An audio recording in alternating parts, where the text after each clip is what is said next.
Athlete, actor, author, Jack O'Halloran. Family legacy. Jack Pagano has always felt he is different, smart and physically talented, the normal pursuits of youth. Women and sports have always come a little too easy to him and left him unfulfilled. At age 17, Jack is eager to leave high school and begin his college career, but the schooling that lies ahead of him is of a far different variety than he could have ever imagined. Albert Anastasia, the notorious leader of Murder Incorporated, appears and claims Pagano as his son. But before Jack can make heads or tails of his newfound father, Anastasia is gunned down at the Park Sheridan Hotel. Under the tutelage of his late father's associates, Mayor Lansky and Frank Costello, Jack enters a world where crime and politics, money and murder, and the American way of life are all but a hand's breadth apart and inextricably linked. At the same time, another father is grooming his son to further his plans. Joseph Kennedy, the patriarch of what will become America's ruling dynasty, has set his sights on the White House. And with the help of some old friends in Chicago, his son, also Jack, will rise to power. Family Legacy by Jack O'Halloran. Available now on Amazon and wherever books are sold.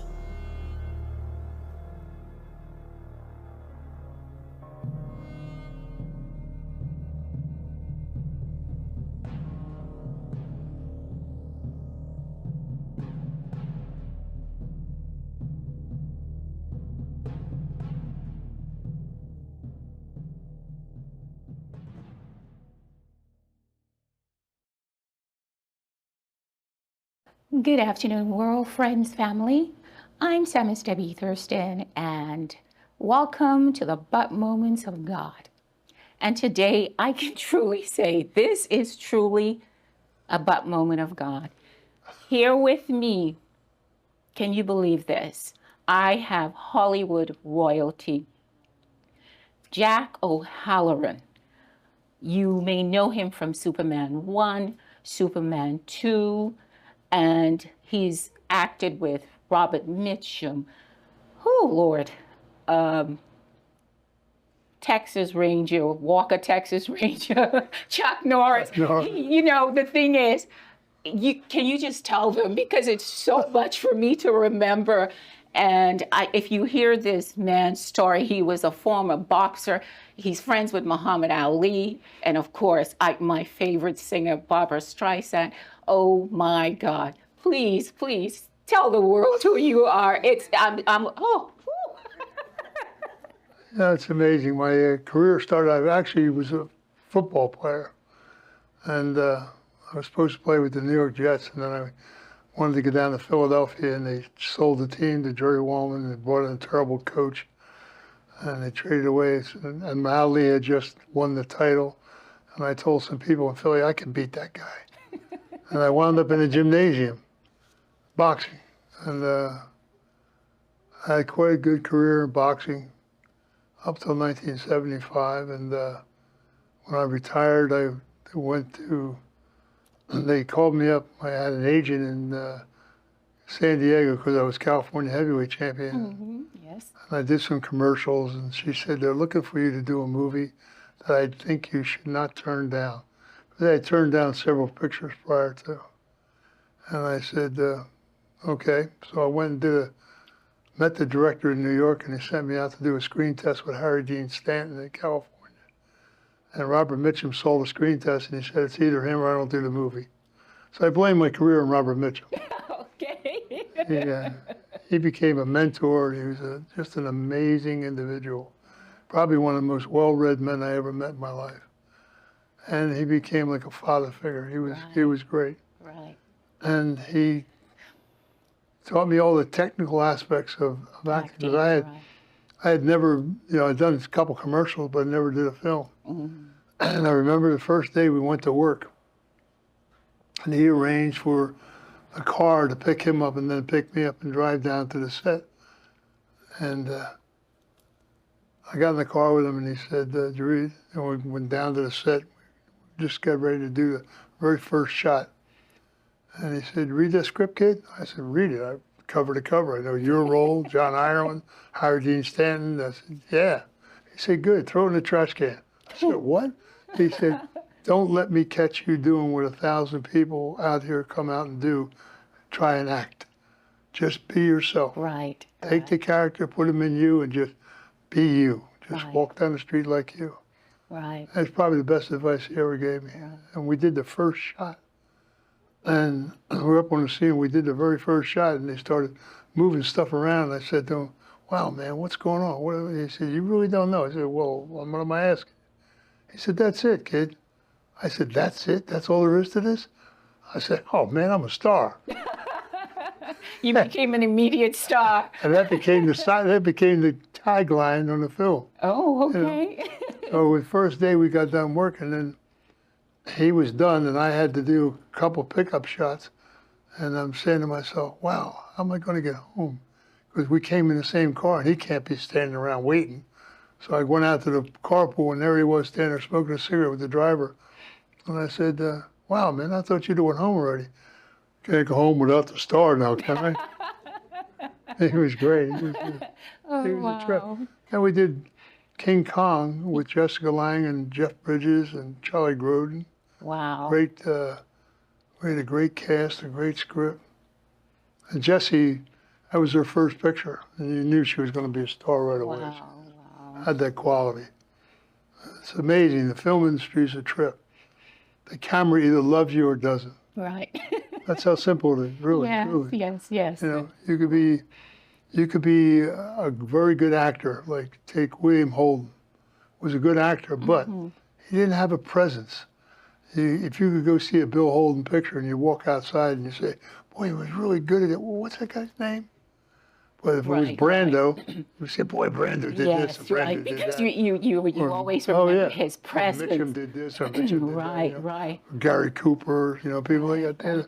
It's Great like, presence. yeah, it's like Chuck Norris. Everybody remembers Chuck Norris. Chuck. We did Hero and the Terror, and Chuck was.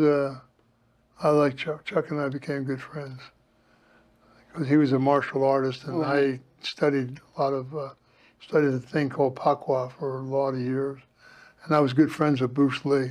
Okay, wow. And Bruce Lee was the true martial artist. Yes. See, I told you he's Hollywood royalty. And I am so blessed to be in your presence. And let me tell you the backstory behind this. Unbelievable. You know, like I said, the show is called The But Moments of God. When God has purposed a platform for you, and I remember I said, "God, I will use this to glorify you, and I will open this up to any and everybody." You know, sometimes people are blessed, and what they do, they lay across the bench because it's all about them. No, I just said, "God, I will use this to give people an opportunity to come on and express themselves. It doesn't matter who they are." And Mr. Halloran, and that's why I'm saying this, Hollywood actually reached out to little old me. What a blessing. When I saw his email, I honestly didn't know who he was. And I'm like, I called him first, and he started talking to me, and I started Googling, and I'm like, oh my gosh, me? I'm like, this is Hollywood royalty contacting me. C4, come on, yeah. And I was like, "God, you're in this." And I called him. His wife answered the phone. And she is such a sweet, pleasant lady. I didn't have the opportunity. I wish she was here with him. And she passed him the phone. And he started talking to me, and we spoke. And in no time, it was as if I knew him all my life. He is such a cool guy. He is so, you can tell. And I know that that's probably why to date he is still relevant. So guess what now?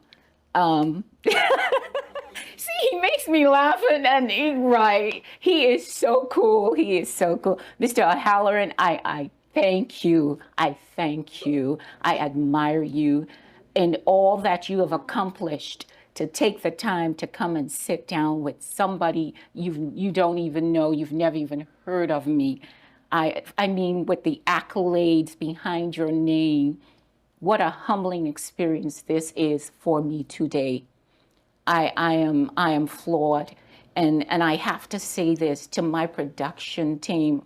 Oh my God, and C4 and everybody else who make this show run for me. God bless you. I love you all so much. So now, back to you. Back to you. Well, when I finished boxing, got into the movie business, and I used to work out every day in the gym. I met this young man, Frankie Lyles, who was from Philadelphia, and he was boxing out of Detroit, and he was a southpaw, and they said he was boring and stuff. So I said, I saw him work out in the gym, and I said, if you listen to everything I tell you, young man, I'll make you world champion in 6 months. And I did. Made him super middleweight champ of the world. Wow. And he's very successful for several years. So I interfaced that with my movie business, Right.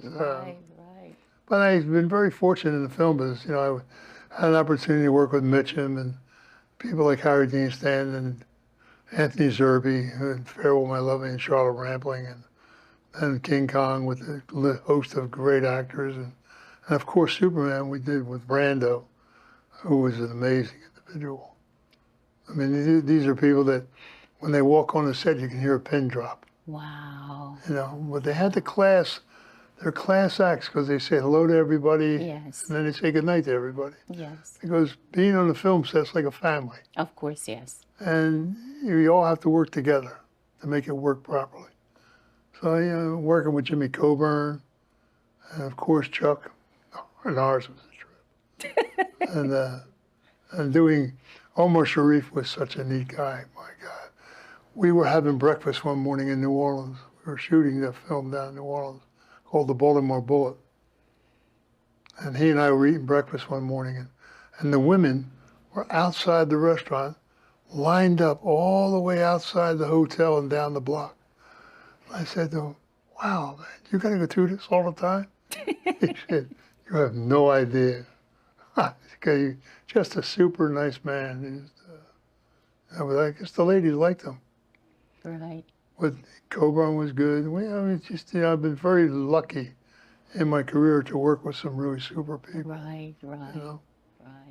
Right. And I enjoy the film industry because I have fun with it. Mm-hmm. And if you can't have fun, why do it? That's right. You know what I'm That is saying? so right.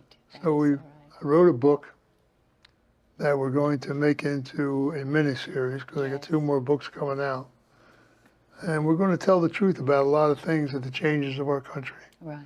How things have changed, and how people have steered away from the light of God, Wow, yes. And went into, when I was a young man and involved in the families that I was involved in, you didn't have drive-by shootings. Right. You didn't have children shooting children. Right. When the neighborhoods were run by mafia people, there was no crime. They were safe, And the book is called Family Legacy. And for those who don't know, his father was actually a part of the mafia, and his name was Anastasia. Albert Anastasia. So he is actually the son of a mobster. And apparently, when your dad died, you said you were 10? I was 14. 14 years old. He was assassinated by another mobster gang. And within this book, it's an awesome read. It's so intriguing. You have to go it's online, Amazon, and other digital outlets where books are sold. Please get a copy of it. You will be amazed. It's unbelievable. You know, I was talking with him a few minutes ago, and I asked him, you know, you had just gotten to know your father Yeah, before he was assassinated. yeah. And I asked him, I said, how did you react?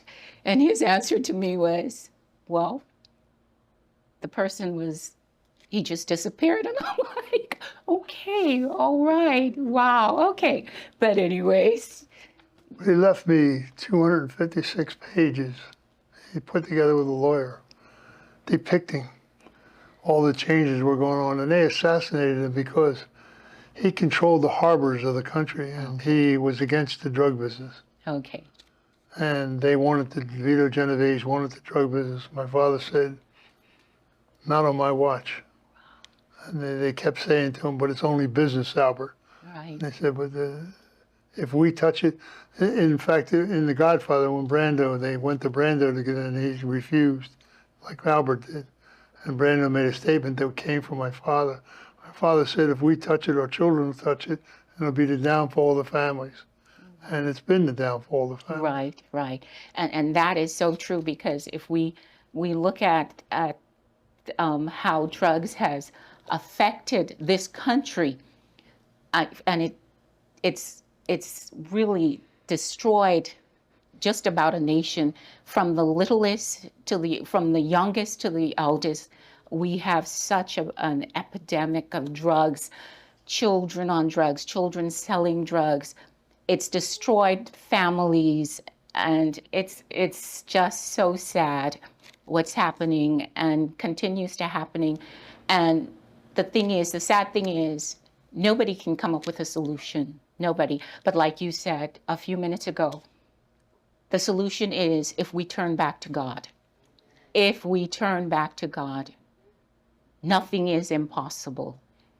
Nothing is impossible. I believe that. Yes, yes.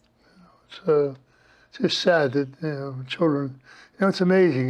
You watch children in a room today. I mean, I don't think I would want to be born in this generation. I was a lot more fun when I was a kid. When we went out in the streets and played until dinner time, and boom. But you see children in a room today, and they're across the room from each other, texting each other. Right. They don't talk to each other. No. They don't walk. They don't introduce and interact. And that to me is that's just not normal. No, no, because they don't know how to empathize. There's no feeling. Well, I think the thing that's missing in our society today is the word respect. Right. And if you don't respect yourself, You won't respect anybody how are you going to else. respect anybody else? Right, right, right. And that's the sad part.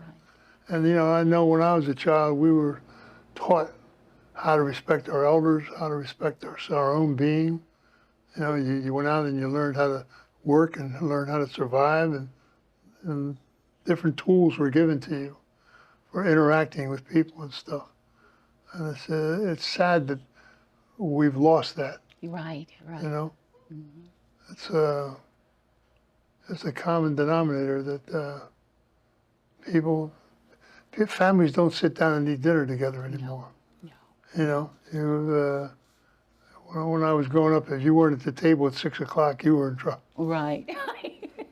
Or they would tell you, be home before the street lights came Oh on. yeah, for sure. And eat everything that's on your plate. Yes, You right. got starving children in China. Yeah, and Africa and all that. What do you want people to know about this book, Mr. O'Halloran? There's a lot of truth in that book. And we have another edition coming out. And we're going to do a mini-series because there's so much information that we want to put out there. And it's time to tell the truth about the changes in our country that affect the changes in the world, Right, especially from a political point. Yeah, political, and it's just, it's sad the way things have, I was raised in a democracy, and it appears they're trying to put socialism in our country. Right, And socialism never worked anywhere. No, So not why at all. do it here? And they're trying to get rid of the middle class. And that's sad because people are having difficulty making ends meet. Right, You you're know, right. it's, God, I remember when I was a kid, for $5 you could go into a grocery store and come out with a bag of groceries. Today you get $200 and you're lucky if you have a bag of groceries. Wow, and that is so true. The cost of living is so high, inflation, all of those things, and everything is going up. The price is going up, but salaries aren't. So you have so many people, and I can attest to this, so many families lacking so much. You know, kids don't have food to eat.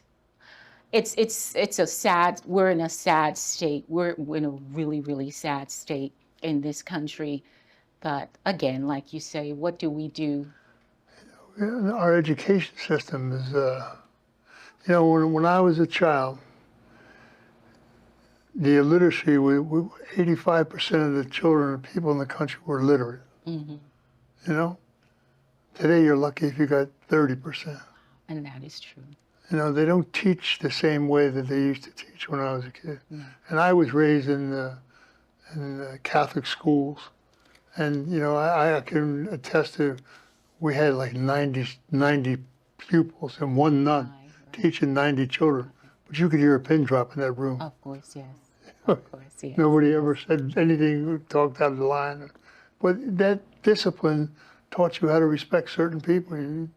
The other students, the nuns. You know, it's so many simple things that are missing in our society that help our society become better. People don't talk to their neighbors anymore. No. You know, when I was raised up, if you needed something, you went to this neighbor or that neighbor. Everybody was there to help each other. And now they're separated. Nobody talks to anybody anymore. And that is such a sad thing, but that is what the world has become right now. Anyway, Mr. O'Halloran, I just wanted to say thank you so much. I am honored. Thank you. It's been a pleasure. Yes, that you took the time out today to come and sit with me and just share to the world who you are, what you've done. And you can go and Google him and really, really get a full understanding of this man and the things that he's brought to the world of acting. I just want to say I love you. Thank you. And I know you're friends with Barbara Streisand. So guess what? I have a special song for my new boyfriend. Oh, gosh. So just a minute. Just wait a minute. I have a special song for you. It's been a pleasure. Believe me. It's been a pleasure, too. I so appreciate you. Thank you. I so appreciate you, Mr. O'Halloran. I do. I really do. I know you and Barbara are best friends, so I chose this song for you. You're welcome.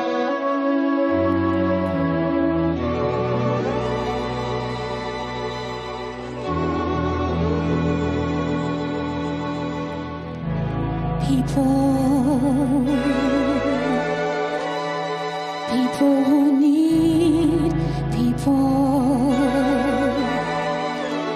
are the luckiest people in the world.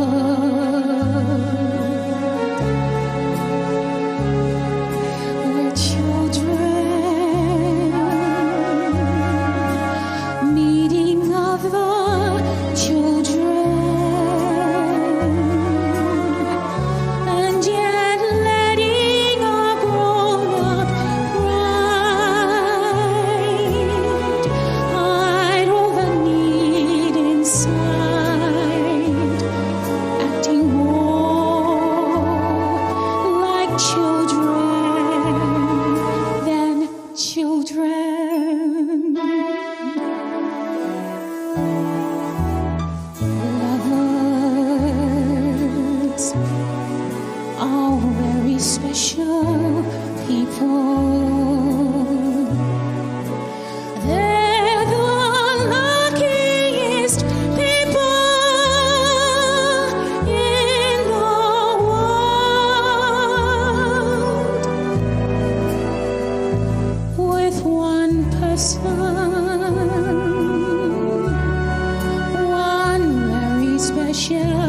person, a feeling deep in your soul says you were up, now you're no more hunger and thirst. First, be a person who needs people.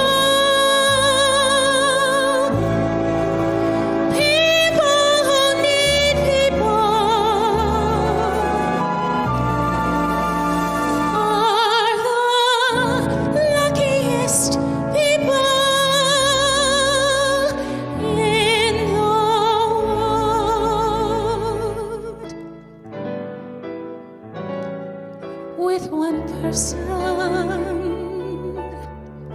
one very special person,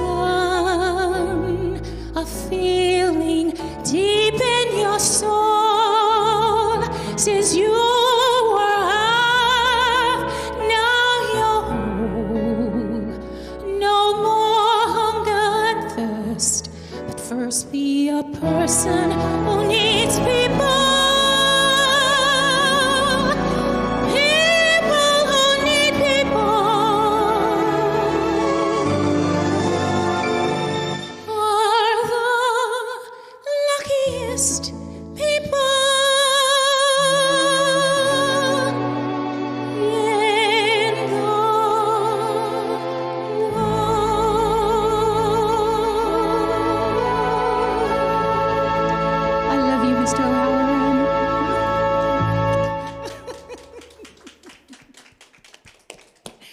Thank you. This is Samus Debbie Thurston saying I love you, thank you, and of course, thanks to Alejandro and Sebastian for making this all possible. Thank you, God.